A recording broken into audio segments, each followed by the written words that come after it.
I'm like, rah! Like I have so much energy. I've known Drake for like years. J-Lo, I was working with DJ Mustard on something, and she had come in and she had heard something, and we just totally got along. And for the most part, as a songwriter, it was these guys, Majid Jordan. So I was working with Banks, and Barry was interested in signing Noah Cyrus, and at the time Noah really liked Banks, so I started writing with Noah.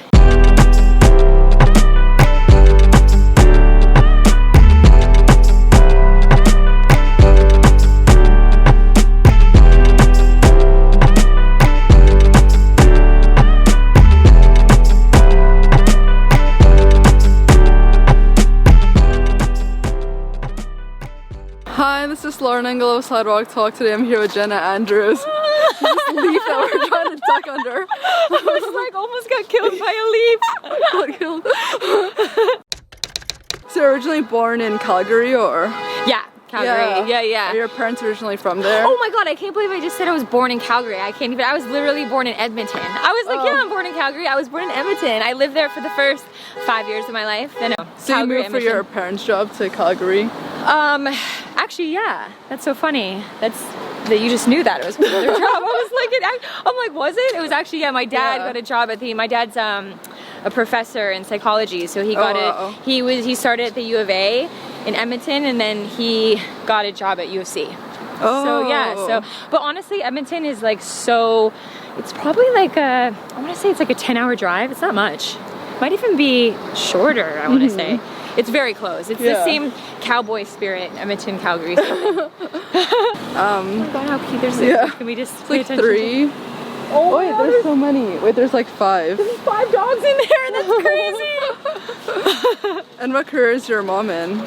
She's a teacher. Oh, yeah. So they're both kind of in academics. Yes, exactly. Which is really funny that I ended up in music. Yeah. But, where do you think you got your creative side from? To be honest, like it's interesting because I feel like, as I always say, that like as a songwriter, the psychology aspect of it is such a big thing, you know, like learning about people and kind of like trying to connect to their lives. And I feel like having that, like my dad doing that, but also he's also actually writes books and he does a bunch of things. And my mom's actually super creative. She actually like is an artist too, like on the side. Just, wow, so I feel like that's probably but I think the psychology aspect of it, my dad's like super outgoing and like super good with people. So I also think that could be a link potentially. What kind of music were they playing in the house? Like Billie Holiday, Donny Hathaway. My dad not so much. My dad's like an avid country lover. But my mom loved like jazz and R&B, which is where I got like my musical instincts. Okay. Yeah. I mean, honestly, like as a kid, I remember like my favorite like thing to do with her is to drive for like hours and just listen to music, and like it would just, and honestly, like to me, the reason why I fell in love with R&B is because of her musical taste. So yeah, I guess that's really how it all came about. I mean, I literally started like playing the piano when I was 5, so. Oh wow.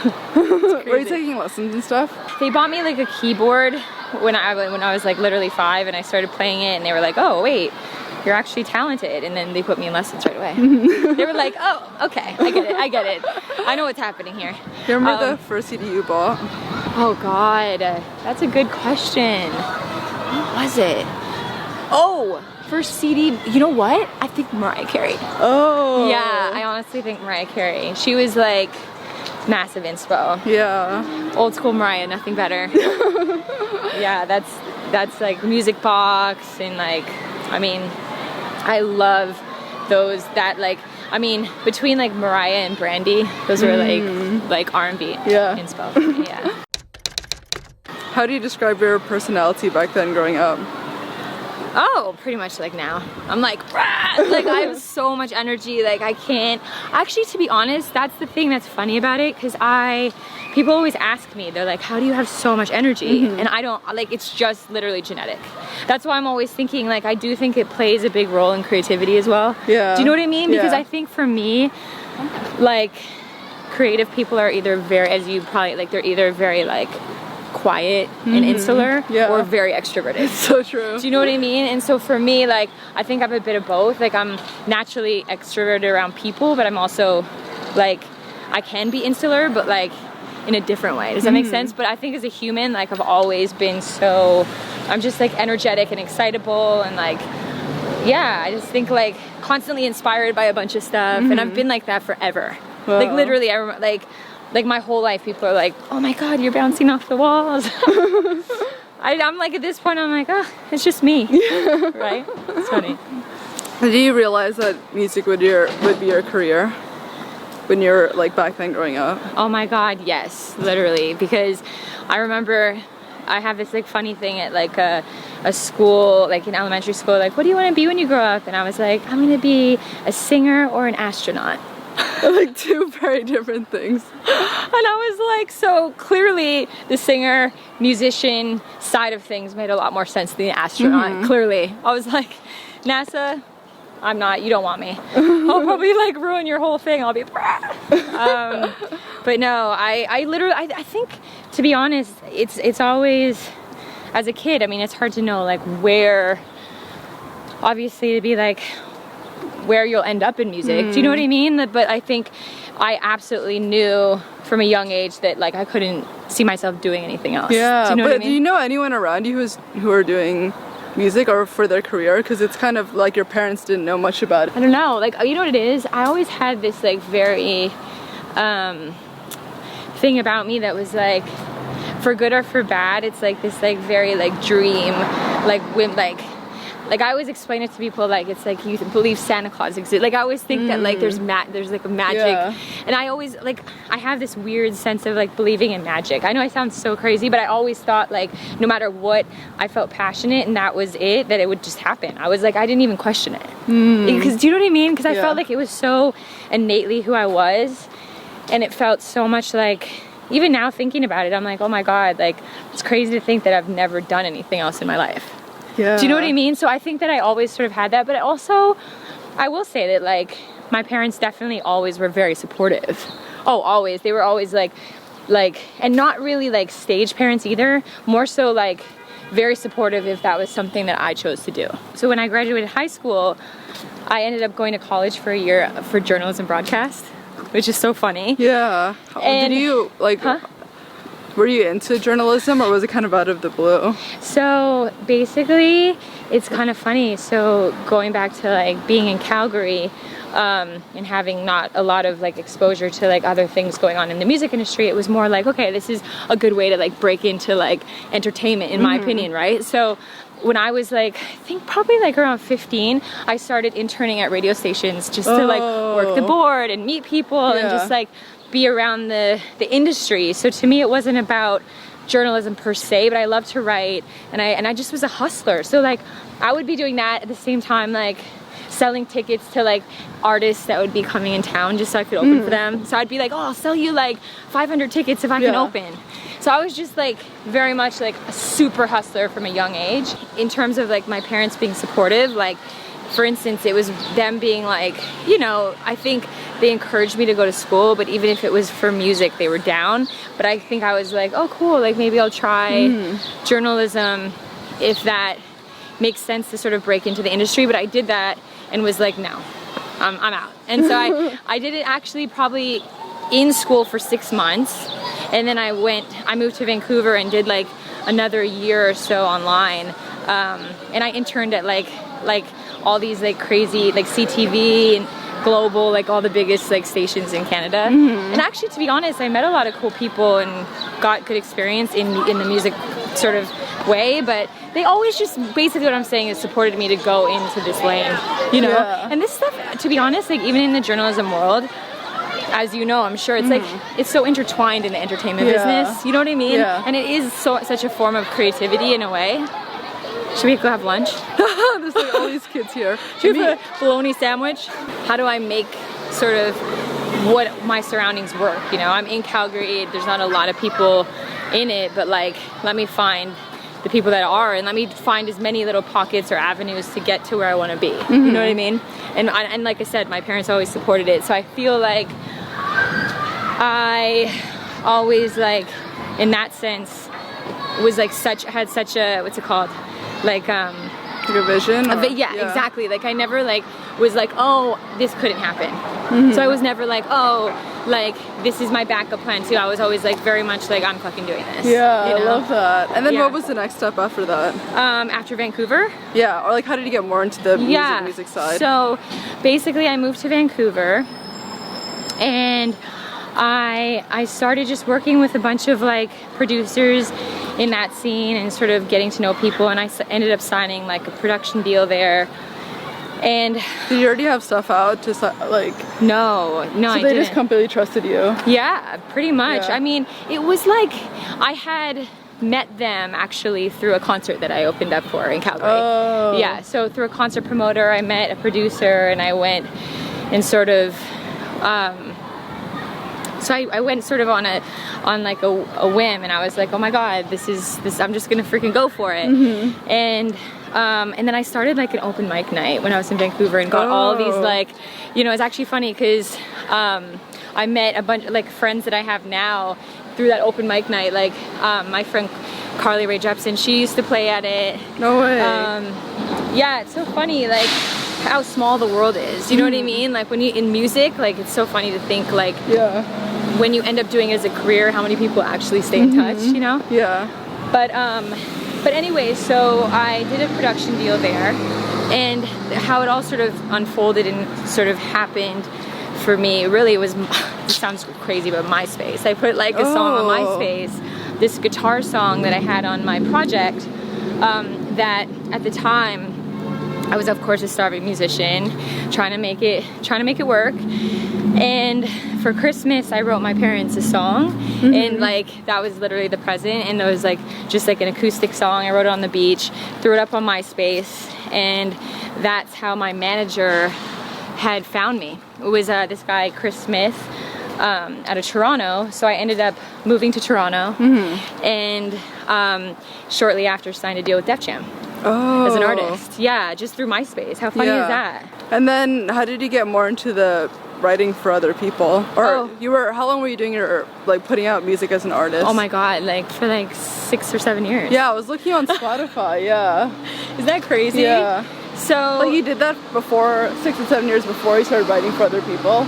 Oh wow. Yeah, I've been like I've done a lot of different stuff now. It's like funny, I feel like as a creative I've sort of had my hands in a lot of different like piles. But basically what happened was, so I was signed until like 2014, and then it's funny because the Canadian Connection, the first real like group that I wrote with for the most part as a songwriter was these guys, Majid Jordan. So I had a friend of mine hit me up and was like, oh, do you want to help write on this? And they were just starting out, so I was like, so I basically like went to Toronto for 6 months and just like posted up with them and like did a whole project with them, and I just realized that I was like, wait, I love this. I was like, this is so cool, because for me as an artist, I love being an artist, and I do like touring, but I felt that was the part, and I like performing, but I love being in the studio. You know, like I love creating a vision. I love like imagining the whole like thing, and I know that like for me as an artist, like being an artist is so like all-encompassing. You have to like, and I think that it's so much. I don't even sing, but I could never be an artist. Well, it's just that like if I wanted to do all this other stuff, it's like you couldn't. I don't see it that way, because it's like your stage, you just have to think that you constantly have to like eat, breathe, sleep, all that shit. And not that I don't do that with what I do now, but I have so many other interests, and I love being a part of, I didn't realize how much I loved to help on other people's stuff. And I think when I did that project, it was a major page turner for me, because I was like, wow, like, I like was like, I really love this, and I think that this could be a really cool, you know, direction for me career-wise. And I think that for me as an artist, people ask me like, oh, you're still gonna do it? And it's not like you stop being an artist, but it's just different. Like for me, like I love obviously like Pharrell's career, or like Sia, like people that you can still do songs and feature on stuff or do whatever, but you can sign artists, and you can, you know, like you can have a bigger kind of like a different kind of career. You know, you don't have to stay on the road 24/7, which is what I wasn't like wanting to do as much. You know? So that's really how it started, and then I just started doing like, you know, a bunch of sessions for, you know. Were they flying you out to LA? Or was it mostly in Canada when you did all these? For the Majid stuff. Oh, like after that. Oh, for like just different artists? Yeah. Okay. Like the period right after that. Yeah, so the period right after that was like writing for a bunch of different people. And that was like, I was living in, so I had already moved to New York because when I was signed for the Def Jam, I was living, they moved me to New York. So I went back to Toronto to do that project, but then when, just in terms of like starting to write for a bunch of other things, I was coming to LA. I would just be going back from New York to LA. I still do that. Yeah, I live in New York and in LA. Oh my gosh. So yeah, just like a bunch of different stuff, and I like, you know, like during that time it was like Jessie J, Tori Kelly. Were they putting you in all these sessions, or? Yeah, so I signed a publishing deal. Yeah. And then basically they just started putting me in a bunch of sessions for other artists. I thought like for a bigger artist, did you need to have like more songs out before you're in certain sessions with certain people, or they just had the connections? Or was Jessie J already at the top of her? Yeah, she was. Yeah. She was. I mean, they just were placing you in these big sessions from the onset? You know what it was? It was like, I think being an artist myself, it's also like all the stuff that I had gone on as an artist. Artists like to work with other artists, so they like, so it's also like, there's a thing about, you know, like even now doing it, like having my own artists, like I realize that like artists love the chemistry between other artists sometimes because it's a different perspective to just people that haven't been artists before. So that was another reason I think some artists really liked the fact that I, you know, been an artist and stuff like that. But then I started gaining a bunch of different credits and J-Lo, or, you know. Actually, how did the J-Lo come about? So J-Lo came about, wait, how did that come about?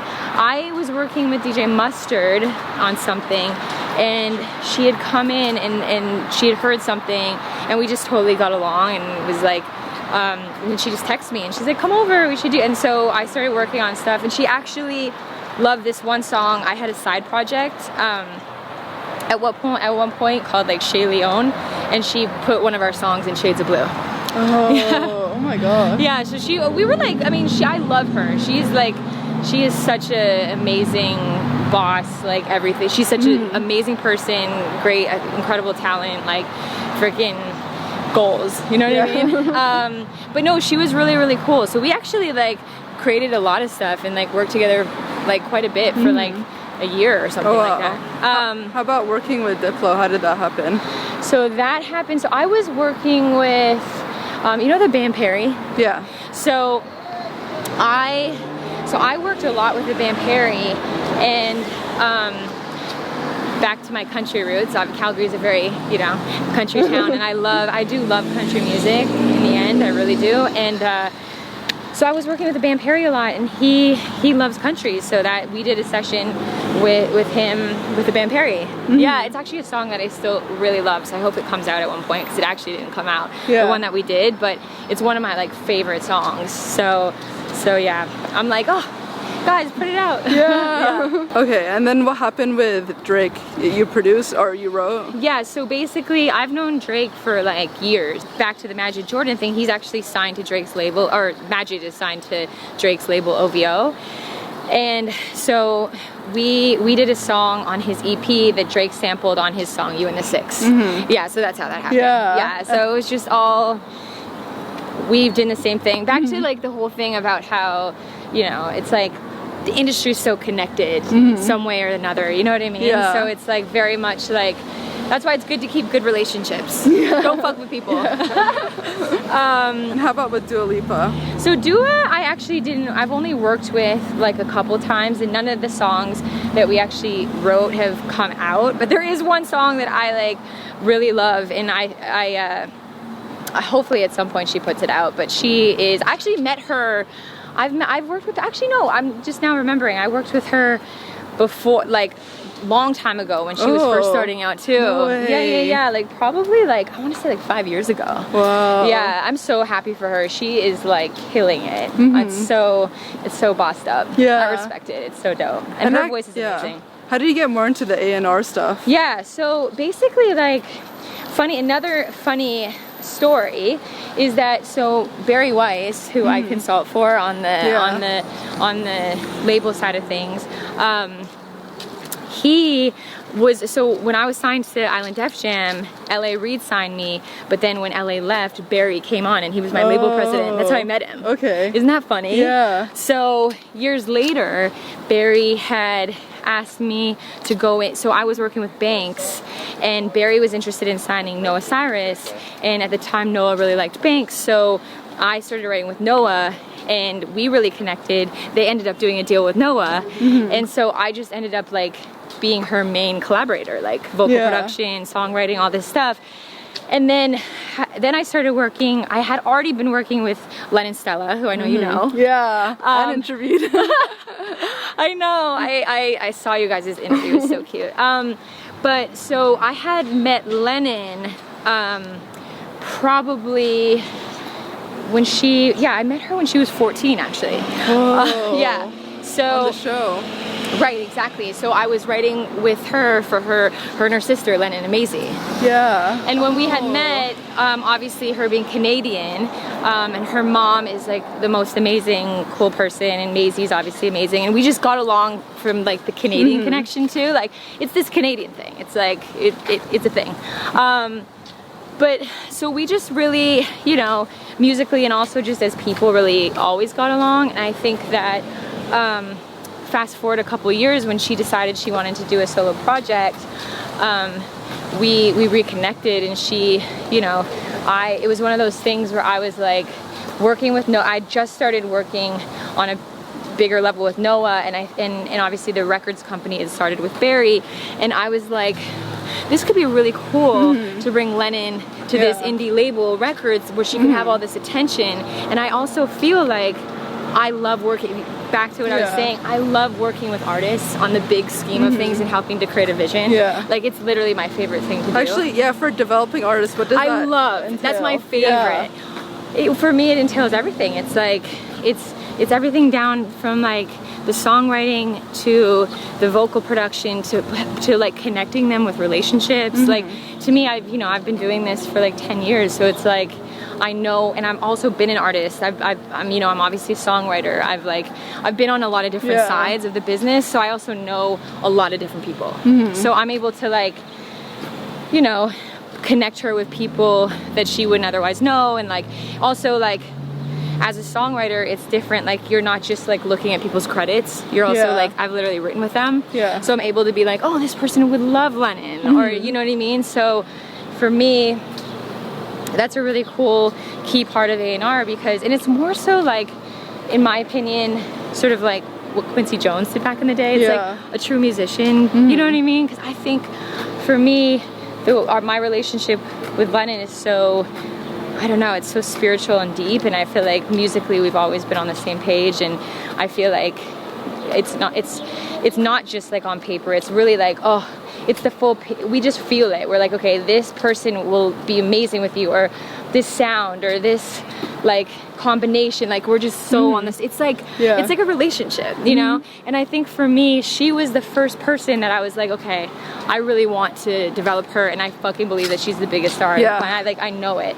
And I think that's when, I didn't even mean to do A&R necessarily. I was just like, I want to develop her. I don't know what word that means, but I'm just gonna do it. So I use, you know, just like, cool, let me think of this idea for her. Why don't you try doing this song? Why don't you try working with this person? Because even though she was working with me as a songwriter, I just wanted her to have the best songs and the best relationships, the best whatever. So I was just thinking of it as a whole, and then it just ended up like turning into what it's become, you know? And so I ended up then going back to Barry, bringing her to Barry, and it just seemed like such a good fit. And it was like the perfect, oh, by the way, oh my God, I literally just called somebody. I don't know how long they were listening. Oh my God, that was so funny. But But yeah, like it just ended up being like the perfect fit to bring her to Barrie, and then we upstreamed it through Columbia, so she gets all like the major label resources and all that stuff, but then she gets like a really cool family within us. And that's when Barrie was like, do you want to be like a full-on consultant for records? I was like, oh, I never really thought of doing this, but it could be really cool. So that's how I ended up doing it. It was literally just by accident. But Lennon is, I always tell people that was like the first artist that really put that light bulb off on me, where I was like, oh, I could really do this. Yeah. Like, this is really cool. How about with Lauren? So I just started working with Lauren Jaregui, and it's actually pretty new. Like, we've been doing it for like the past, like, I guess like a couple months, and we had written before, and for me, it was very much the point where like, you just have that connection with people. That's what it is, right? That's what you're like, okay, can I do this? Like, am I like, because this is like, it's more than even being a songwriter. You have to literally, I said about being an artist and having like the breathe, eat, sleep mentality. Like, when you're working with an artist on the music side, you literally have to be thinking of them every set. Like, oh, this would be really cool for them. And if you don't love them that much, you shouldn't be doing it. Like, if I wouldn't be like wanting to listen to their music like on repeat, then I shouldn't be like. And to me, when I heard her voice, I was like, I love this, and I know that we could freaking conquer the world. So I was like, so it's been like a couple months, but I believe in her so much. I think she's amazing, and yeah, so I'm just like super pumped to like have these like amazing new young female artists that I can like help. And it's also really cool because going back to like when I was doing my artist thing, I would have loved to have like like a younger, like bigger sister to look, you know what I mean? So not to say, but I just think that it's so valuable in this industry because there's not a lot of it, like in the sense of on the business side, because I'm obviously a musician, but I can also like help them with things that like I would have wanted help with. Do you know what I mean? So I feel like it's also like a really cool, like I almost think that it's like this void in me. Like, I really enjoy it. It makes me feel so like fulfilled to be able to like do something, because I could tell you the countless amount of times that I wish, because I mean, I'm not saying that I'm like this like hardcore feminist or like I'm like I don't like men. Like, it's not that. It's just that like it's like hard to trust. And it's hard to trust them as much. I just have to admit, like as a young female coming up, it's like you have to like, you want to be able to be so open, but if you're too open, then it's like, oh, it might be, you know what I mean? So like to have the ability to be that vulnerable, but be able to like be free and not feel like, oh, am I saying the right thing? Am I putting myself in an uncomfortable position? It's kind of amazing. You know what I mean? So I end up having these like beautiful relationships with them, and it just feels like the music is better for it. What would you say have been the most challenging times in your life? Honestly, probably, but right before I moved to Toronto, when I was in Vancouver, I was going through a lot, and also like, not for nothing, like it's hard to be a struggling musician when you have like no money, and like I literally, and to be honest, like it was more of like a prideful thing to be like, you know, of course you can ask your parents, but then you don't want to admit that like you need help or you can't do it. So I feel like that was really hard, because you're like, okay, like some days you literally just being like dead ass honest, like I'd have like $10 for like the week, and you're like, how am I gonna like live, and I don't want to like, so like that was really challenging, I think, like for sure in terms of my music career. So, but it's very humbling now to be like, wow, that's really cool to like come from that, you know? But yeah, and I think that, and also like relationship drama then, and it was just like that particular year, and I think that was like, when was that?